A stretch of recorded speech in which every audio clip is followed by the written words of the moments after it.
ठटो मां के अपडेट कंदा हलूं। निसार अहमद गुंदरो जी रिपोर्ट मूजिब सूबाई वज़ीर हाजी अली हसन ज़रदारी चयो आहे, सिंध धरती माउ आहे, इन जे विरहाङे जो केरु तसवुर बि नथो करे सघे।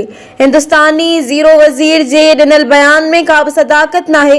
हिंदुस्तानी वज़ीर बोखलाहट जो शिकार आहे, शिकस्त बाद ज़हनी तवाज़ुन विञाए वेठो आहे। इन इहे ॻाल्हियूं ॻोठ हाजी उमर भट्टी में भट्टी बिरादरीअ पारां ॾिनल आजियाणे खे ख़िताब कंदे कयूं।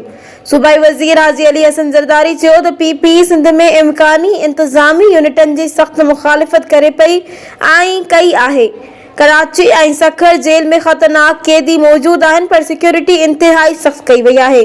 सिंध हुकूमत सिक्योरिटी प्लान जोड़ियो आहे। जेलुनि जो खातो थोरो ॾुखियो आहे। जेलुनि में वण काठी आहिनि। हुन चयो त पीपी जे सभई कारकुननि ऐं जियालनि जी कुर्बानी शामिल आहे। यौम तासीस ते पार्टी शहीदनि खे ख़राज तहसीन पेश कयो वेंदो। सुभाणे मोहसिन हाउस ते थींदड़ यौम तासीस में हज़ारे जियाला ऐं कारकुन शामिल थींदा।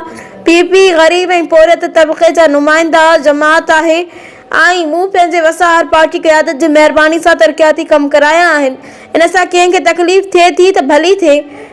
तरक़ी जो सफ़र जारी रहंदो। उन मौक़े ते ज़िले काउंसिल ठटे जो चेयरमैन अब्दुल हमीद पवर, आशिक हुसैन ज़रदारी, इम्तियाज़ कुरैशी, महमूद आलम शाह बुखारी, उमर भट्टी, शाहनवाज़ लोहार, रमज़ान पवर ऐं ॿिया पिणु मौजूद हुआ।